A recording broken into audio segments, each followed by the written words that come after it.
ರೈತರನ್ನು ಮೈಕ್ರೋ ಫೈನಾನ್ಸ್ಗಳ ಕಿರುಕುಳ ತಪ್ಪಿಸಬೇಕು ಮತ್ತು ಈರುಳ್ಳಿ ಬೆಲೆ ಬೆಂಬಲ ನೀಡುವಂತೆ ಸರ್ಕಾರಕ್ಕೆ ಮನವಿ. ಕೊಟ್ಟೂರು ಫೆಬ್ರವರಿ 9 ಕರ್ನಾಟಕ ರಾಜ್ಯ ಈರುಳ್ಳಿ ಬೆಳೆಗಾರರ ಸಂಘದ ವತಿಯಿಂದ ಈರುಳ್ಳಿ ಬೆಲೆಗೆ ಬೆಂಬಲ ಬೆಲೆ ನೀಡಲು ಬಜೆಟ್ನಲ್ಲಿ ಘೋಷಿಸುವ ಬಗ್ಗೆ ಮತ್ತು ರೈತರು ಮೈಕ್ರೋ ಫೈನಾನ್ಸ್ನಿಂದ ಸಾಲ ಪಡೆದ ರೈತರ ಮೈಕ್ರೋ ಫೈನಾನ್ಸ್ನ ಸಂಪೂರ್ಣ ಸಾಲ ಮನ್ನಾ ಮಾಡಬೇಕು ಎಂದು ಕರ್ನಾಟಕ ರಾಜ್ಯ ಈರುಳ್ಳಿ ಬೆಳೆಗಾರ ಸಂಘದ ಅಧ್ಯಕ್ಷರಾದ ಎನ್.ಎಂ. ಸಿದ್ದೇಶ್ ರವರು ಮಾನ್ಯ ತಹಶೀಲ್ದಾರರ ಮೂಲಕ ಸರ್ಕಾರಕ್ಕೆ ಅರ್ಜಿ ಸಲ್ಲಿಸುವುದರ ಮೂಲಕ ಮನವಿ ಮಾಡಿಕೊಂಡರು. ಭಾರತ ದೇಶದ ಈರುಳ್ಳಿ ಬೆಳೆಯುವ ಎರಡನೇ ರಾಜ್ಯ ಕರ್ನಾಟಕವಾಗಿದೆ. ಆದ್ದರಿಂದ ರಾಜ್ಯದಲ್ಲಿ ಈರುಳ್ಳಿ ದರ ಕುಸಿದಾಗ ಸರ್ಕಾರದಿಂದ ಖರೀದಿ ಕೇಂದ್ರವನ್ನು ಪ್ರತಿ ತಾಲೂಕಿನಲ್ಲಿ ಖರೀದಿ ಕೇಂದ್ರ ತೆರೆಯಬೇಕು. ಪ್ರತಿ ತಾಲೂಕಿನಲ್ಲಿ ಈರುಳ್ಳಿ ಸಂಗ್ರಹಣಾ ಘಟಕ ಸ್ಥಾಪಿಸಬೇಕು. ರೈತ ಸಂಪರ್ಕ ಕೇಂದ್ರಗಳಲ್ಲಿ ಸಬ್ಸಿಡಿ ದರದಲ್ಲಿ ಈರುಳ್ಳಿ ಬೀಜ ವಿತರಣೆ ಮಾಡಬೇಕು. ಸಹಕಾರ ಬ್ಯಾಂಕುಗಳಿಂದ ಪಡೆದಿರುವ ರೈತರ ಸಂಪೂರ್ಣ ಸಾಲ ಮನ್ನಾ ಮಾಡಬೇಕೆಂದು ಕರ್ನಾಟಕ ರಾಜ್ಯ ಈರುಳ್ಳಿ ಬೆಳೆಗಾರ ಸಂಘದ ಅಧ್ಯಕ್ಷರು ಎನ್.ಎಂ. ಸಿದ್ದೇಶ್, ಬದ್ದಿ ಮರಿಸ್ವಾಮಿ, ಡಿಎಸ್ಎಸ್ ಜಿಲ್ಲಾ ಸಂಚಾಲಕರು, ಕರ್ನಾಟಕ ರಾಜ್ಯ ಈರುಳ್ಳಿ ಬೆಳೆಗಾರರ ಸಂಘದ ಉಪಾಧ್ಯಕ್ಷರು ಕರಡಿ ಶಾಂತಕುಮಾರ್, ಚಪ್ಪರದಹಳ್ಳಿ ಜಿಲ್ಲಾಧ್ಯಕ್ಷರು ಕೆ. ಮಂಜುನಾಥ್, ಕೊಟ್ಟೂರು ತಾಲೂಕು ಅಧ್ಯಕ್ಷರು ಉಮೇಶ್, ಈರುಳ್ಳಿ ಬೆಳೆಗಾರರ ಸಂಘದ ರೈತ ಮುಖಂಡರು ಅಯ್ಯನಹಳ್ಳಿ ಸಿದ್ದಪ್ಪ, ಮಲ್ಲಿಕಾರ್ಜುನ್ ಗೌಡ, ಎಲ್. ಭೀಮೇಶ್, ನಿಂಗನಗೌಡ, ಹನುಮನಹಳ್ಳಿ, ಬಸವರಾಜ್, ಉತ್ತಂಗಿ, ಸೋಮಪ್ಪ ಇತರೆ ಎಲ್ಲಾ ರೈತ ಮುಖಂಡರು ಭಾಗಿಯಾಗಿದ್ದರು. ಕರ್ನಾಟಕ ರಾಜ್ಯ ಈರುಳ್ಳಿ ಬೆಳೆಗಾರರ ಸಂಘದಿಂದ ರೈತರ ಈರುಳ್ಳಿ ಬೆಳೆಗಳಿಗೆ ಏನೇ ಸಂಬಂಧಪಟ್ಟಿರ್ತಕ್ಕಂಥ ವಿಷಯದ ಬಗ್ಗೆ ನಮ್ಮ ರಾಜ್ಯ ಅಧ್ಯಕ್ಷರಾಗಿರ್ತಕ್ಕಂಥ ಎನ್.ಎಂ. ಸಿದ್ದೇಶ್ ಅವರು ಮಾತಾಡಬೇಕಾಗಿ ತಮ್ಮಲ್ಲಿ ಕೇಳ್ಕೊಳ್ತಾ ಇದ್ದೀವಿ.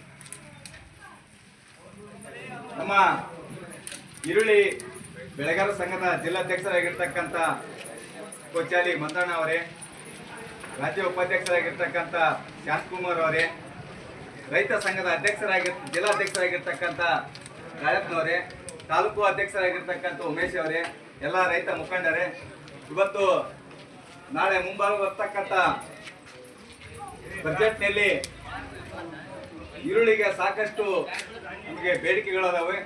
ಆ ಬೇಡಿಕೆಗಳ ಏನಪ್ಪ ಅಂದರೆ, ಇವತ್ತು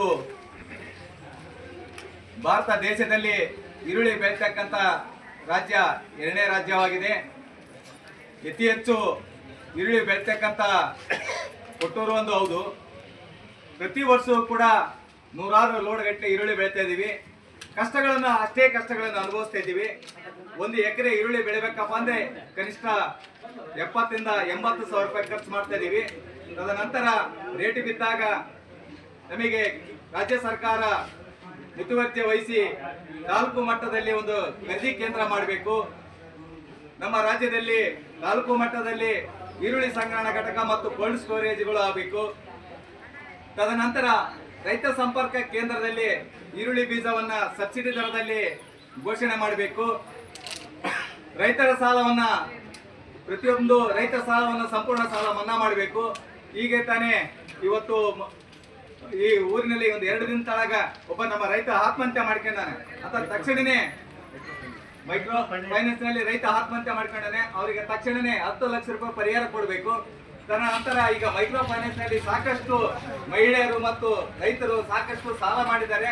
ರಾತ್ರಿ 10 ಗಂಟೆಗೆ 11 ಗಂಟೆಗೆ ಬಂದು ಎಬ್ಬಿಸಿ ಸಾಲವನ್ನು ವಸೂಲು ಮಾಡ್ತಾ ಇದ್ದಾರೆ. ನಾವು ಸಾಲ ಕೇಳೋದು ಬೇಡ ಅನ್ನಂಗಿಲ್ಲ, ಕೊಡ್ತಾರೆ.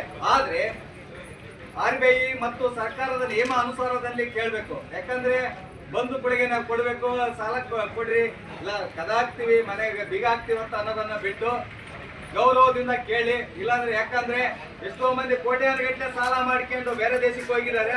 ಆದ್ರೆ ರೈತರು ಅಂತಾರಲ್ಲ, ಯಾಕಂದ್ರೆ ಋಣಮುಕ್ತರಾಗಬೇಕು. ಇಲ್ಲಾಂದ್ರೆ ತನಗೆ ಮುಡ್ಸಕ್ಕಾಗಿಲ್ಲ ಅಂದ್ರೆ ಕೊನೆಗೆ ರೈತ ಆತ್ಮಹತ್ಯೆ ಮಾಡ್ಕೊಂಡಾಗ್ಲಿ, ಜೀವನ ಕಳ್ಕೊಂಡಾದ್ರೂ ಚಿಂತಿಲ್ಲ, ಅದನ್ನ ಮೋಸ ಮಾಡಕ್ಕಂತ ಹೋಗಲ್ಲ. ಅದಕ್ಕಾಗಿ ನಾನು ಇವತ್ತು ಮಾನ್ಯ ತಹಸೀಲ್ದಾರ್ ಮೂಲಕ ಹೇಳ್ತಾ ಇದ್ದೀನಿ, ಇವತ್ತು ಮೈಕ್ರೋ ಫೈನಾನ್ಸ್ ನಲ್ಲಿ ಹಡಗಲಿ ಕೊಟ್ಟೂರು ತಾಲೂಕಿನಲ್ಲಿ ಎಷ್ಟು ಮಂದಿ ಇದ್ದಾರೆ ಅವ್ರನ್ನ ಒಂದು ಫೈನಾನ್ಸ್ ಮೀಟಿಂಗ್ ಕರೆದು ಒಂದು ರಾಜ್ಯ ಸರ್ಕಾರದ್ದು ಮತ್ತು ಜಿಲ್ಲಾ ಆಡಳಿತದಿಂದ ಏನು ಕಾನೂನುಗಳಿದೆ ಆ ಕಾನೂನನ್ನ ಪರಿಪಾಲಿಸಿದೆ ಅಂತ ಈ ಮೂಲಕ ನಾನು ಮಾನ್ಯ ತಹಸೀಲ್ದಾರ್ ಮೂಲಕ ನಾನು ಕೇಳಲಿಕ್ಕೆ ಇಷ್ಟಪಡ್ತೀನಿ. ಇದನ್ನ ನಮ್ಮ ಮನವಿ ಪತ್ರವನ್ನ ಮಾನ್ಯ ಶಾಂತಕುಮಾರ್ ಅವರು ಓದಿ ಹೇಳ್ಬೇಕಂತ ಹೇಳ್ತೀನಿ. ಸನ್ಮಾನ್ಯ ಸಿದ್ದರಾಮಯ್ಯ ಅವರು, ಮಾನ್ಯ ಮುಖ್ಯಮಂತ್ರಿಗಳು, ಕರ್ನಾಟಕ ಸರ್ಕಾರ ಇವರಿಗೆ ಮಾನ್ಯ ತಹಸೀಲ್ದಾರ್ ಅವರ ಮೂಲಕ ಮನವಿ ಪತ್ರ.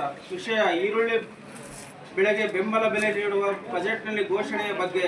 ಈ ಮೇಲ್ಕಂಡ ವಿಷಯಕ್ಕೆ ಸಂಬಂಧಿಸಿದಂತೆ ಕರ್ನಾಟಕ ರಾಜ್ಯ ಈರುಳ್ಳಿ ಬೆಳೆಗಾರರ ಸಂಘದಿಂದ ಪದಾಧಿಕಾರಿಗಳು ಈ ಮೂಲಕ ತಮ್ಮಲ್ಲಿ ವಿನಂತಿಸಿಕೊಳ್ಳುವುದೇನೆಂದರೆ ಕರ್ನಾಟಕ ರಾಜ್ಯ ಈರುಳ್ಳಿ ಬೆಳೆಯುವುದು ಎರಡನೇ ರಾಜ್ಯವಾಗಿದ್ದು ಈ ಬೆಳೆಗಿನ ಬೇಡಿಕೆಗಳು ಬಜೆಟ್ನಲ್ಲಿ ಘೋಷಿಸುವಂತೆ ಈ ಮೂಲಕ ತಮ್ಮಲ್ಲಿ ವಿನಂತಿಸಿಕೊಳ್ಳುತ್ತೇವೆ. ಬೇಡಿಕೆಗಳು: ರಾಜ್ಯದಲ್ಲಿ ಈರುಳ್ಳಿ ದರ ಕುಸಿತದಿಂದ ಸರ್ಕಾರದಿಂದ ಖರೀದಿ ಕೇಂದ್ರವನ್ನು ಪ್ರತಿ ತಾಲೂಕಿನಲ್ಲಿ ಖರೀದಿ ಕೇಂದ್ರ ತೆರೆಯಬೇಕು. ರಾಜ್ಯದ ಎಲ್ಲ ತಾಲೂಕುಗಳಲ್ಲಿ ಈರುಳ್ಳಿ ಸಂಗ್ರಹಣಾ ಘಟಕಗಳನ್ನು ಸ್ಥಾಪಿಸಬೇಕು. ಈರುಳ್ಳಿ ಬೀಜವನ್ನು ರೈತ ಸಂಪರ್ಕ ಕೇಂದ್ರದಲ್ಲಿ ಸಬ್ಸಿಡಿ ದರದಲ್ಲಿ ರೈತರಿಗೆ ವಿತರಣೆ ಮಾಡಬೇಕು.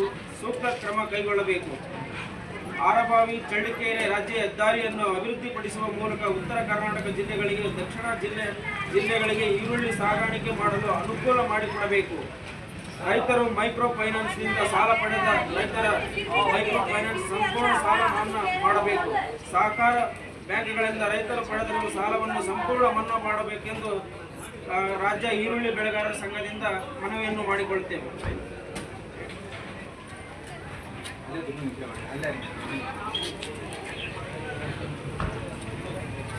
ಬೆಳೆಗೆ ಬೆಂಬಲ ಬೆಲೆ ಕೊಡೋದಾಗಿರ್ಬೋದು, ಈರುಳ್ಳಿಯನ್ನು ಸಂಗ್ರಹಣೆ ಮಾಡಲಿಕ್ಕೆ ಸಂಗ್ರಹಣಾ ಘಟಕಗಳು ಹಾಗೂ ರೈತರ ಏನು ಈರುಳ್ಳಿ ಬೆಳೆಗಳಿರುವಂಥ ಬೀಜ ವಿತರಣೆ ಮಾಡೋದಾಗಿರ್ಬೋದು, ಮೈಕ್ರೋ ಫೈನಾನ್ಸ್ನಿಂದ ಸಾಲ ಪಡೆದುಕೊಂಡಂಥ ಸಾಲವನ್ನು ಮನ್ನಾ ಮಾಡಬೇಕು ಅನ್ನೋದ್ರ ಬಗ್ಗೆ ಇದು ವಿವಿಧ ಬೇಡಿಕೆಗಳ ಕುರಿತಾಗಿ ತಾವು ಸಂಘಟನೆ ಕಡೆಯಿಂದ ಕೊಟ್ಟಿರುವಂಥ ಈ ಮನವಿ ಪತ್ರವನ್ನು ನಿಯಮಾನುಸಾರ ಮಾನ್ಯ ಜಿಲ್ಲಾಧಿಕಾರಿಗಳ ಮೂಲಕ ಸರ್ಕಾರದ ಗಮನಕ್ಕೆ ತರಲಿಕ್ಕೆ ನಾನು ಪತ್ರ ವ್ಯವಹಾರ ಮಾಡ್ತೀನಿ.